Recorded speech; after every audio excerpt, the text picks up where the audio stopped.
their thumbs and actually pass something, because otherwise, what was the point of Doge, Yes. Elon Musk, and his group of geniuses? All right, guys, a lot happening the last 24 hours. For everyone who thought it was going to be a quiet week because it was a 3-day weekend, you were wrong. Welcome to Trump world. There's no such thing as a quiet week. The courts overnight blocking Trump's tariffs from going into effect. But trust me when I tell you this, we're not done. There's a bunch of mechanisms. It sounds kind of wonky. 122, 232s, 301s. You're going to hear a lot about those things. Those are other mechanisms that will be used to enact tariffs, the sectoral tariffs, autos, steel, etc., aluminum. Those stay in place. My only point in saying this is that you'll read these media headlines and they'll say Trump's everything went out. Not true. All right, let me bring in our all-star panel for today. Returning veteran, champ of the panel today, Ashley Hayek from America First Policy Institute, and two newbies, bringing them into the fold. My old buddy, good friend, longtime chairman of GoPac, Dave Avella, and somebody who has been so kind to me, bringing him on his show that I had to go into a legal tariff fight with him to come on mine, the amazing Stephen Gardner, host of the Stephen Gardner Show. Stephen, I thank you for finally joining me. You have honored me by allowing me to come on your show over and over again. And I just, every time I go on, the response is amazing. So thank you for agreeing to this. I will drop all the lawsuits, the tariff fights. We're ending that today. He's on. And I just want to start with you. I mean, Elon says he's out. He tweeted last night his time as a special government employee. I got to be honest with you, Stephen. I thought he'd stick around longer.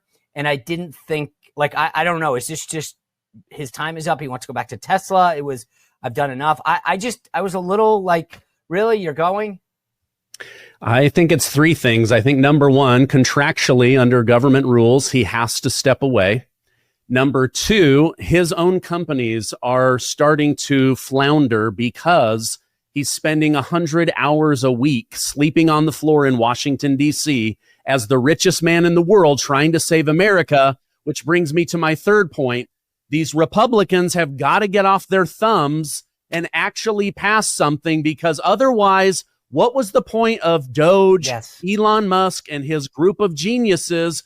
Everybody was so excited. We're crushing USAID. We're crushing all the stolen Democrat money, the groups that were funding the invasion of our country. All of that was being exposed, crushing the Democrat Party, the fraud and the theft. And then what do? They spend more money and they say, we're not going to vote on this. We're going to move forward. No, if you don't do this, MAGA voters are going to be pissed. You have to do something right now.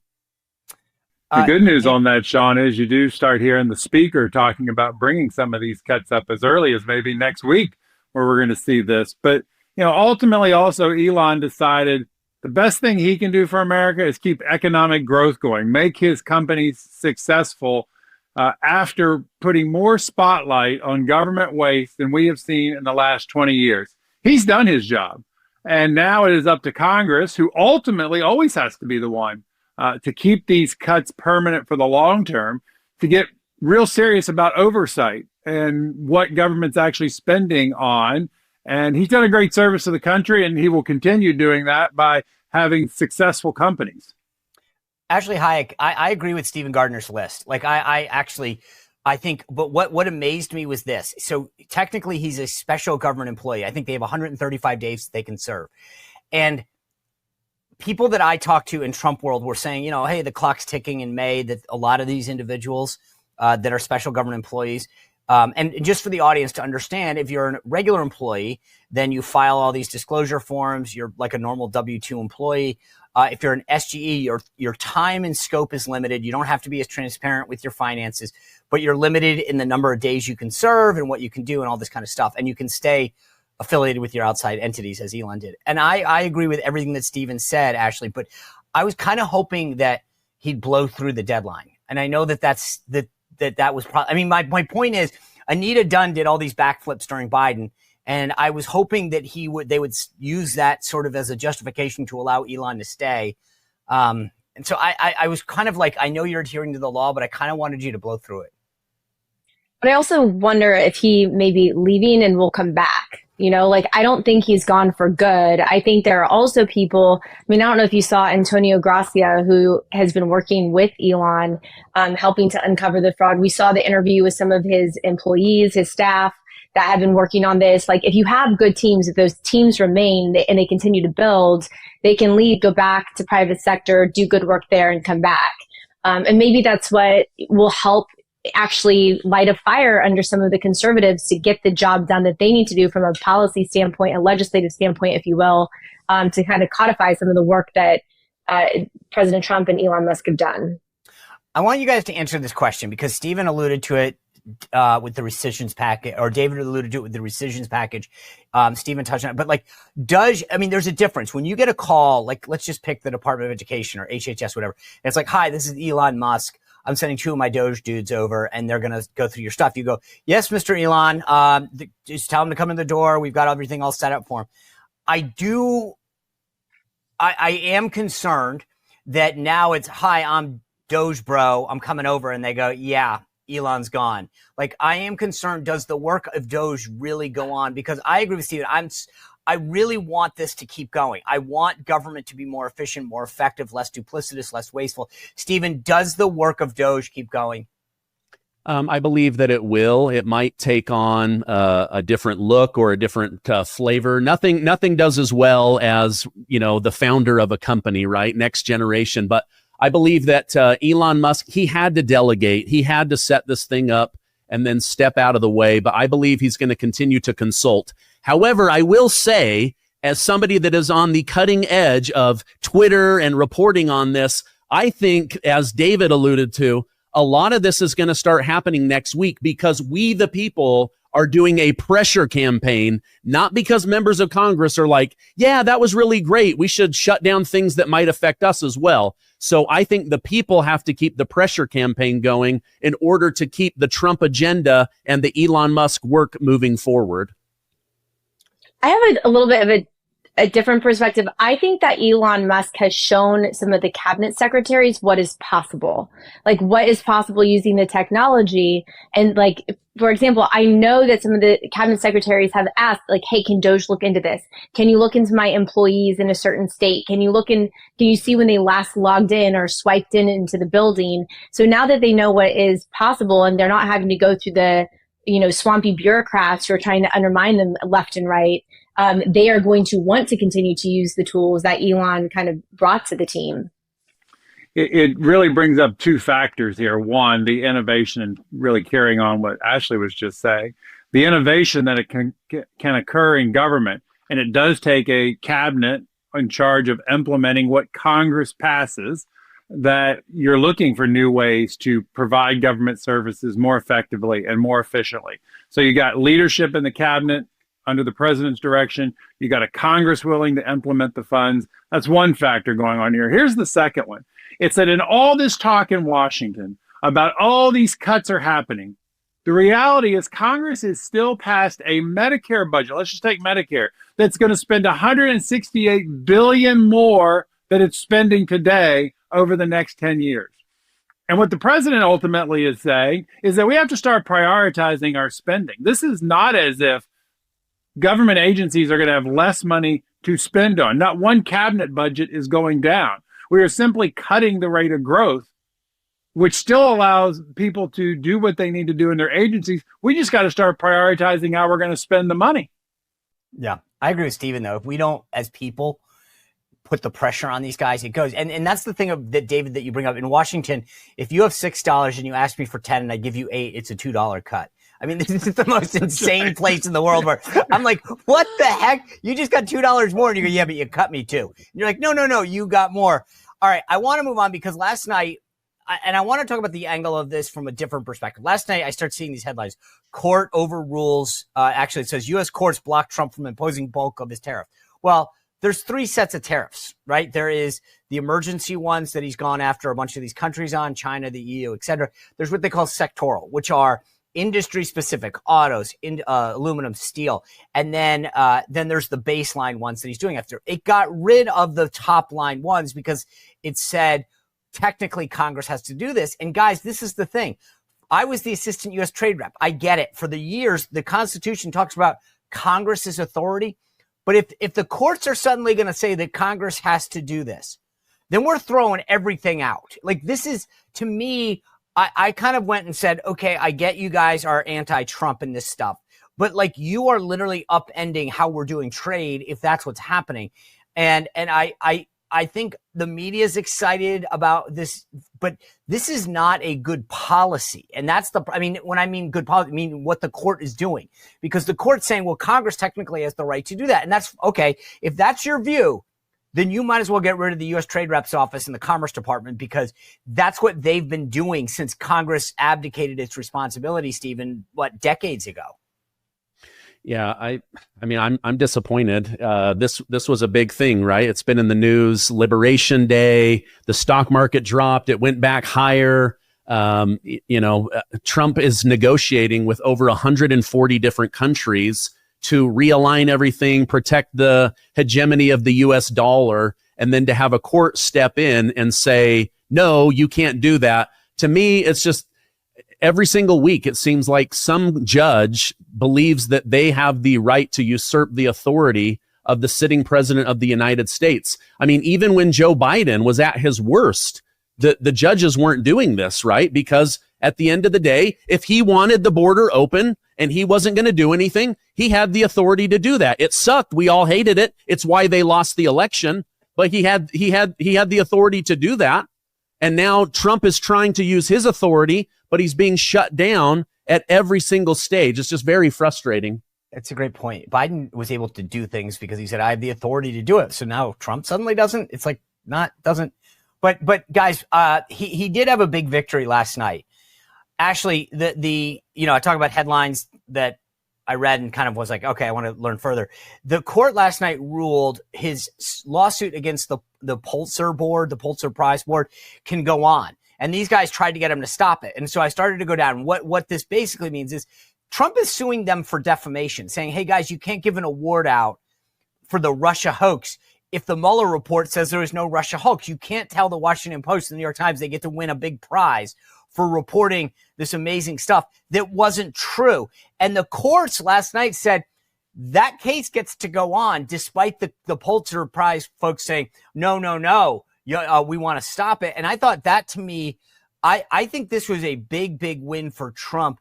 And not just Trump, but all of us in the conservative movement when it comes to this defamation stuff. You can't be handing out prizes to people and awarding them for stuff on falsehoods. For fake news, right? Yeah. And it's complete vindication for the president. I kind of want to go back to one of the previous points. The left, and it kind of goes to this topic too, but the left has always said, conservatives, the president is a threat to democracy. Yet they use the news media, they use the judicial system when they don't have power in the White House or in Congress to undermine every single thing that this president has tried to do or is doing. And we see this like consistently across the board.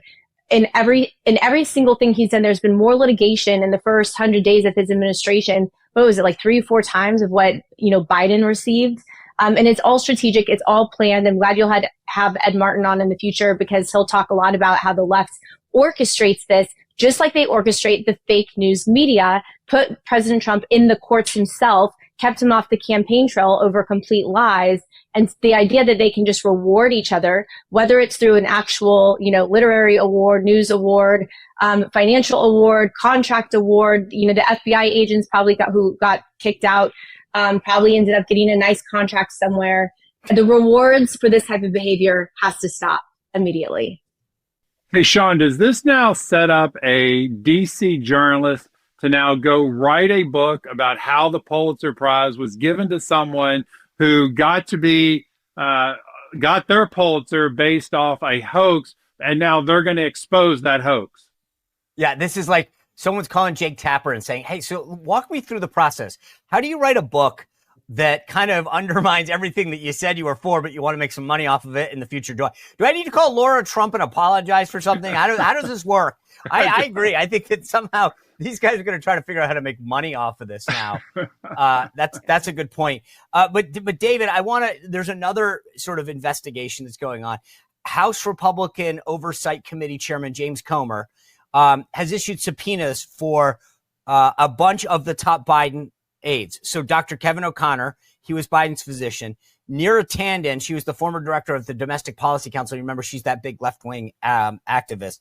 Anthony Bernay, he's the former assistant to the president and senior policy advisor to the first lady. That was interesting to me. Annie Tomasi, she's the basically the former deputy chief of staff. And Ashley Williams, she's a former special assistant and deputy director of Oval Office operations. It's a mouthful. But Comer's basically saying, you guys, I want to know who controlled the auto pen, because I want to know whether or not the decisions gets made. Now, here's where I want you guys your take on this. If all they need to do, in theory, is to say, yes, Joe Biden told me to do this or whatever, because thousands, well, I shouldn't say this, probably thousands of actions have probably been taken by previous presidents on the auto pen. People do it. Members of Congress do it. That's just how life works. But I think what Comer's going at is intent. If I can prove, Comer can prove that you, Neera Tanden, right? For example, I don't know that this is true, but you're the former director of the National Policy Council. If you were just using the auto pen and he didn't know, then that's an invalid action, right? Whatever X is, fill in that. But this is like, I guess, like a law and order case where you've got to prove that Neera Tanden or whomever, any of the people on that list, did something without his knowledge, and then he would have to confirm that.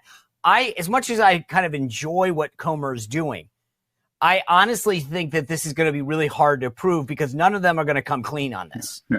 Well, the one thing we have learned, for anybody that was confused, is that Dr. Jill Biden did not get a degree in medicine. That's not what doctor means in all of this. You're spot on. I think it is hard to reverse anything he did, but it is important to learn, so that then we can start going down and saying, all right, what policies do we really need to look at to reverse? Because now we're in charge. We can do this based off maybe actions the president didn't know. But your point is really hard to prove. Either of you, other of you. I mean, I love what we're doing, but I just don't get the sense. Biden's never going to admit that he didn't know what he was doing, right? I think, okay, so there was 4,200, there's like over 4,000 pardons or clemency that was granted under Biden, especially in that last month. Some of them were child rapists, just horrific criminals that he granted pardons to. And I would like to know, like, did he go through and read when they had that last batch of who those people were?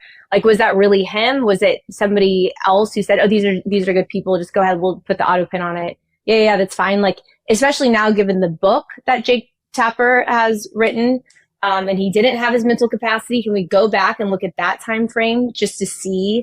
Because it's really disgusting what this man did to the country. I get that, Ashley, but here's my concern. In order to prove that, right, you'd have to say, hey, here's the role. Here's 4,000 people you pardoned. Did you actually know you were pardoning them? And it's not like he's going to say no. He'll say, of course I did. They gave me a list. I approved it, right? I mean, he's not like, I just can't see a scenario where he goes, you got me. I don't even know who this is. What day of the week is it, right? In order to prove this, they have to admit their complicity in this. And this is like, and that crushes, the whole house has to fall down.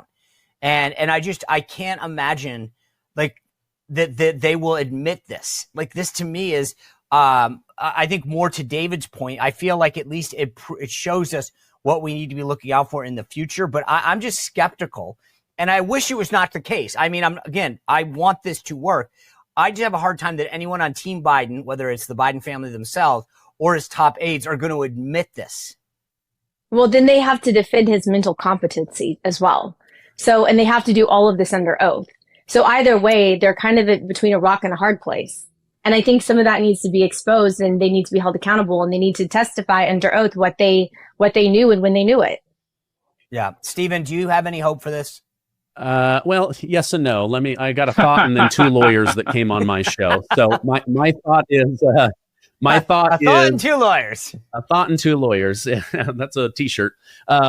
So my thought is, just like you can follow the money trail to the corruption, you could probably there's got to be some kind of written trail on executive orders, a written trail on these individuals. I mean, some of these they're going to have to look at, like, why was a pedophile? Why was a Chinese spy? Why was Hunter Biden to a specific date? Dr. Fauci, his brother, none of these people were convicted of crimes. Some of them were convicted of terrible crimes. And then the two lawyers, I had Alan Dershowitz on my show. He said on the hard side, yes, you could prove that Joe Biden has mental incapabilities now, but could you say on August 23rd of 2024, he was mentally incapable? Right. That's where it's going to be hard to say on this specific day he was out of his mind and didn't use his authority. On the other side, you have Mike Howell, the president of the Oversight Project.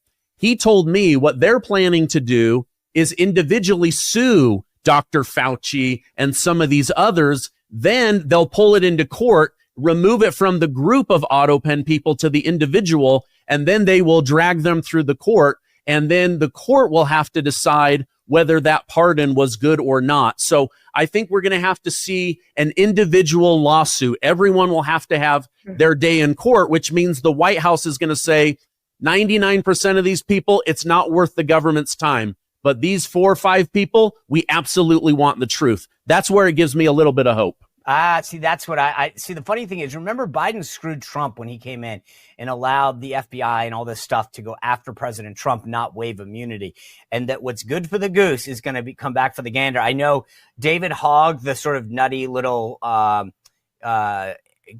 DNC vice chair, I think he's officially kicked off the other day, but he was talking about one of these individuals that I mentioned, Anthony Bernal, who is the former assistant to the president and chief of staff or senior advisor to the first lady, that he was actually like really, really powerful. I want to play you guys just a clip to get you a sense of, like, this is blue on blue. This is David Hogg describing the power of one of these individuals. Take a look. Foundational question for me is, like, how corrupt is the DNC if so many people knew, or few people knew about Biden, well, the president of the United States? I mean, I think the fact of the matter is the DNC is always going to be like a campaign arm of the president, ultimately. The bigger issue was, like, the inner circle that was around Biden. That's it. And I can't stress you enough. Like, Joe Biden's chief of staff, like, had an enormous amount of power. Joe Biden? Joe Biden's chief of staff. That was like an open secret at the level. Like, I would avoid him. I think he was scary. What was his name? Anthony Bernal. Okay, do you hear that? Anthony Bernal. I would avoid him. He's scary. That to be describing the first lady, senior advisor, chief of staff as a scary individual with power, and you know how much power Jill Biden had. That's, if I were to, I would use the strategy that Stephen Gardner laid out, David Avella, and say, let's get this guy and isolate him and find out what he knew. It's a good strategy. Let me also add, though, I don't think Joe Biden is given enough credit for taking Kamala Harris out of the question for 2028. There's a whole group of contenders now who don't have to worry about her.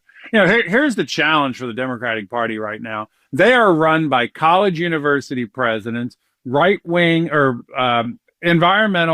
crazy environmental activists, and amongst the public union bosses. That's who's running the Democratic Party right now, pushing agendas that the majority of Americans have said, we don't want that. And until they find somebody who wants to focus on the economic and personal security concerns of Americans, it doesn't matter what they do. They're not winning elections.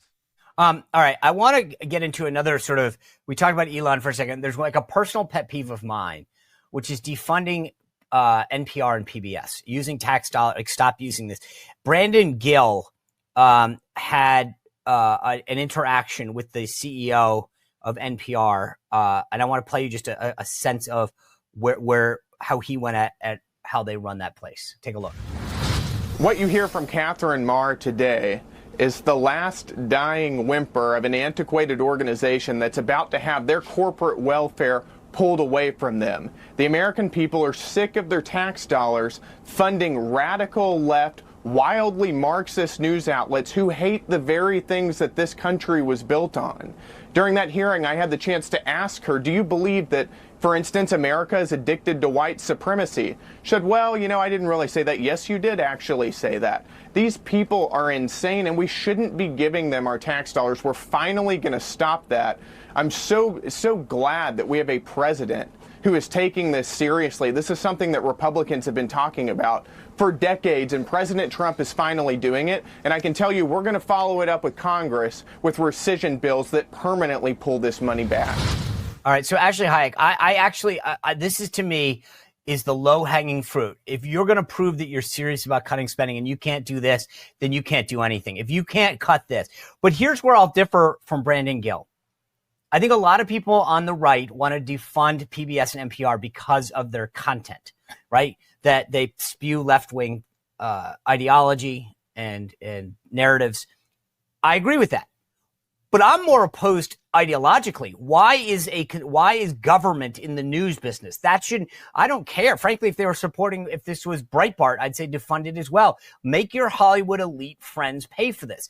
I don't want it, not because of I don't like their bias and I don't like what they do, but I don't understand why, as a taxpayer, you're telling me go to work every day and help fund a left-wing news organization. Full stop. No way. And I think this is, to me, is the new threshold litmus test for House Republicans. If you don't defund this, don't come talk to me about fiscal responsibility ever again. I complete with you 100,000,000%. I don't think there should be any taxpayer funded media of any type, of any, shape or form, especially now that there are social media platforms where government officials or whoever can go directly to the people through those platforms. We don't need government funded media. Also, the fact that they have reported so egregiously, the Hunter Biden laptop, they should not be surprised. And the fact that the conservatives would even hesitate to defund them is absolutely outrageous. I am grateful for Brandon Gill. And if you look at him compared to David Hogg, the future looks bright for the Conservative Party compared to the left. That's a shining light. And quite frankly, NPR and all these groups, they can get their funding from maybe George Soros. Yeah, I just don't, to me, Stephen Gardner, I've heard over and over again, fiscal responsibility, balance the budget, we've got to do this. And then somehow there's always an excuse why NPR and PBS continue to get funded. It's not a ton of money in the big scheme of things. But like I said, to me, it's a threshold issue. Yeah, you called it the low-hanging fruit. This is the rotten fruit that's already on the ground. You pick it up, you turn it over, you go, wait a minute, there's worms in here, and you throw it away. I don't listen to NPR. They're obviously left-wing propaganda at this point. As somebody that pays a lot of money in taxes, it really frustrates me when I see how stupidly our government officials spend my money and your money. Everybody on this panel pays taxes, right? So why is my conservative tax money going to fund things like the New York Times, Politico, AP, that then write these awful, horrible things about me, my party, my president, family values? That's not what I'm paying taxes for. So for me, it's really bothersome. When it comes to PBS, I grew up on Sesame Street, but Sesame Street is not the same. I mean, the Sesame Street I was getting. Stephen, I just want to be clear on this because I've had this fight for years. The Corporation for Public Broadcasting, right? Sesame Street is owned by the Children's Television Network. Big Bird is a millionaire. They licensed that show to PBS. Sesame Street is just a licensed show, the same as the Stephen Gardner show or the Sean Spicer show that we could license to a thing. Big Bird, Oscar the Grouch are millionaires. They make so much money on merch. This is not some little thing that they do and for the good of the American people. That show makes millions and millions of dollars on licensing deals. And so I find the Democrat argument all the time that you're going to take Sesame Street away. No, you're not. It's a licensed show. It also points out this discussion about the role of the increasing civic journalism, where you do have nonprofits that are funding media outlets to, one, report the news, and two, it may have a slant to the left or to the right. And it all goes to PBS and NPR don't have to go away. They may need to find new funding sources. And of course, many of them would try to make the case, we only get a small percentage of our budget from the federal government. Okay, fine. Then you figured out ways to monetize your networks. Go do that. And let's get the government out of funding it. Right. Speaking of getting the government out of funding, President Trump yesterday really going after Harvard on a multitude of fronts. But there was a clip that got shown to me. You know, this all started because of their anti-Semitic issues on campus. There was a clip of the students in Harvard at their graduation ceremony a year ago, 2024. I just want to play you guys a second of this, because I think that when you look at where the nexus of all this, where it stems from, this is part of the problem. Take a look at their graduation ceremony from 2024. Free Palestine! Free Palestine! Free Palestine! Free Palestine! Ciara thanks her loved ones for supporting her in building a morally consistent and just world. She says, Harvard, divest, free Palestine. Noah Safaria. Noah thanks her chosen family who have supported her during her time at HDS. Her future includes making music and protesting empire. Okay, that's their graduation ceremony. But when you step back and think about it for a second, the entire ceremony isn't about them and their graduation. It's about like turning this into a free Palestine protest movement. One student's talking about what to read, what music to listen to. But this has been basically, and I think this is where the Trump guys, I hope, are coming from, which is this is a top-down problem. The university has allowed this to occur, has actually encouraged this thought and this mindset. People, if you're educated and you don't remember what happened in October, that Israel was attacked, unprovoked, killing innocent people, taking innocent people hostage, then I question your actual teaching methods at Harvard. The idea that these kids, this university, these professors have allowed this thought to occur explains the problem, Ashley. This is the problem to me. And I think I don't want my tax dollars funding this kind of pervasive thought. Well, these elite institutions have major, major problems. First of all, if you go back to COVID, when the students were locked out of the classrooms, I'm sure you have some students who are now, oh, good, I get to go finish my education, only to not be allowed to go to class because there are protests that are taking place, preventing them from getting into their classrooms. They've allowed this corrupt culture to take place. Now those kids are, leaving the institutions after getting millions of dollars in taxpayer funding to have tons of student debt. And it's like this, the entire elite higher education institutions are completely corrupt, and they are not serving the students and doing what they're originally intended to do. And so until there's a complete overhaul, and I credit Linda McMahon for everything that she's doing and taking on these issues along with President Trump. I mean, Harvard needs to take a page from Columbia book, back down, and start making some negotiations, because this isn't working. This is an 80-20 issue. Yep. 80-20 issue. In Ohio, the left is trying to qualify a ballot initiative to restore DEI. Please put that on the ballot for 2026. I would love to campaign on that issue, because you're going to continue to lose. Stephen Gardner, president yesterday in the Oval Office, kind of making this point about Harvard. Take a listen to how he framed it. Do it. I mean, people with 1,600 on their boards don't get in, and they're letting people in, and they're bragging about how they're teaching them basic mathematics. Where do these people come from? So we have to look at the list, and Harvard has to understand the last thing I want to do is hurt them. They're hurting themselves. They're fighting.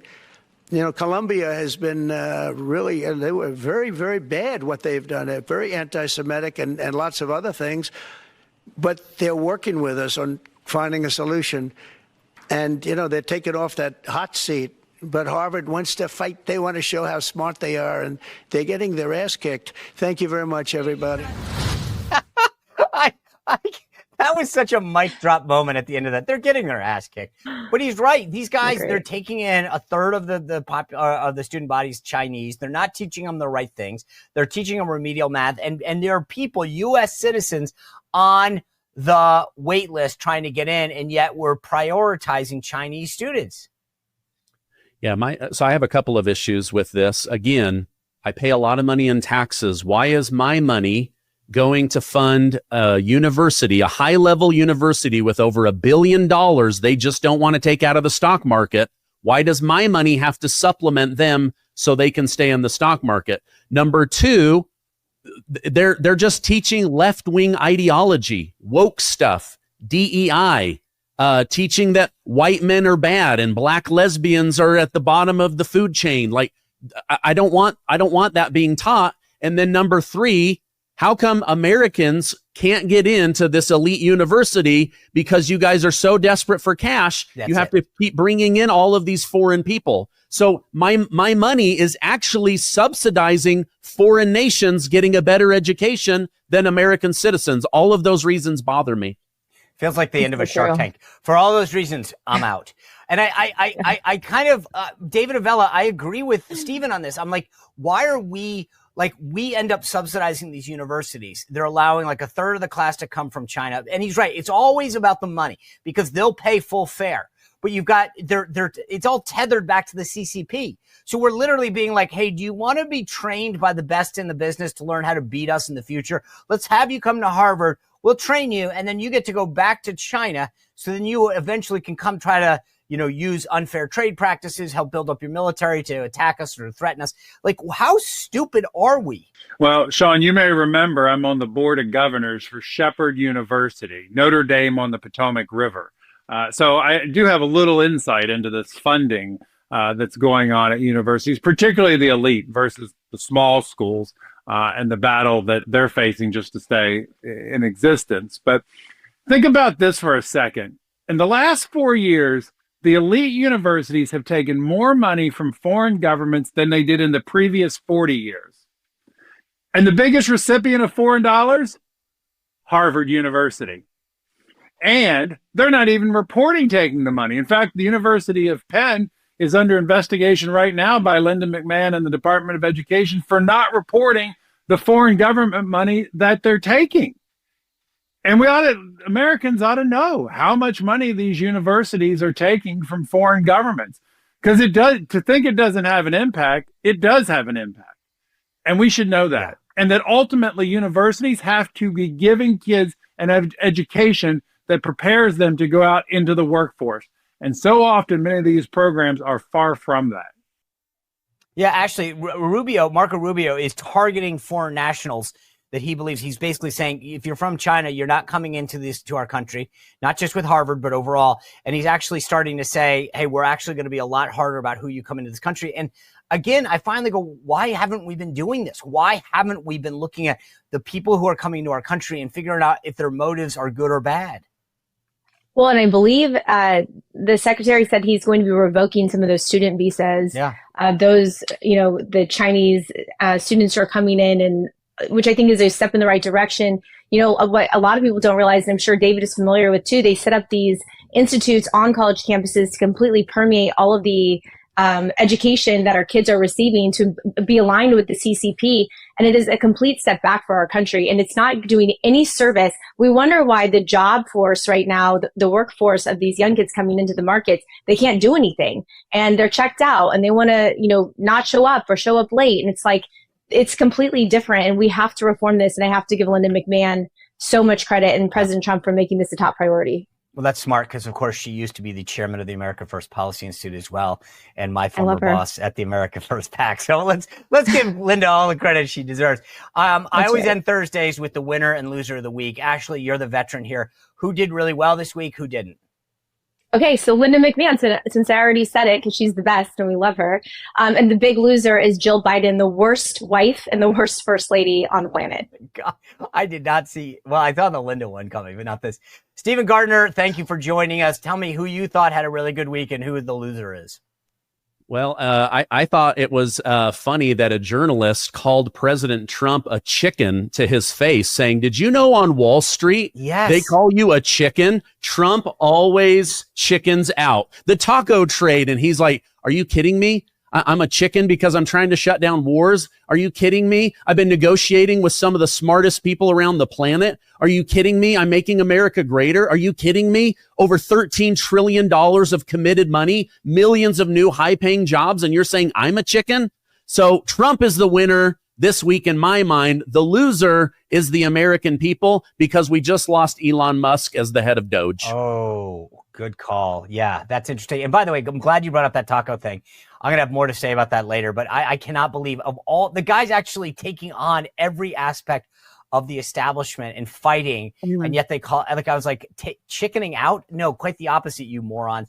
No one else has actually had the guts to stand up like he has for decades. David Avella, your winner and loser. Maine lobster fishermen. Now that the EU is talking about getting rid of tariffs, no tariffs on Maine lobster. Now, if we can get the EU to also cut the tariffs on bourbon, we could have a party here, folks. Next time we get together, this could be a lively show.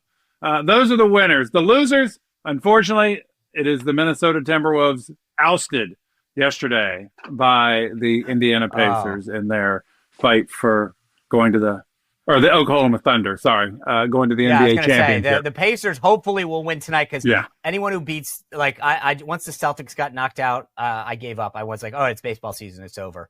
All right, my winner of the week is crypto and AI. I think watching JD Vance give that speech in Vegas realized that this MAGA movement was smart enough to realize that both of these issues are the future.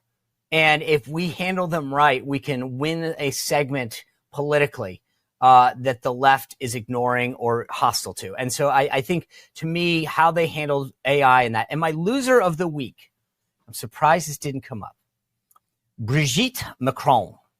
The idea, I'm sorry. Look, and I everybody made jokes about this. And there is something funny about it. I get that. I'm not going to try to pretend I didn't have that same view. But I'm sorry. After years of people talking about how women should be treated, how we should treat each other, how denouncing violence, the idea that she pushed him there and that they're playing this off as a playful fight. Look at his face afterwards. That's not how people react when they're having love taps. And so I think that she really is a loser. And I wish that there were more people that called it out and said that's not acceptable. If that was Macron going after his wife, he would have been demonized throughout the world. She should be demonized by that. More people should be calling it out because it's not right. And it wasn't right when men did it to women and it was called out then, and it's not right now. So for those reasons, I'm out. She's my loser of the week. Guys, thank you guys for joining us. I always love my Thursdays. I love the discussion. You guys didn't disappoint as usual.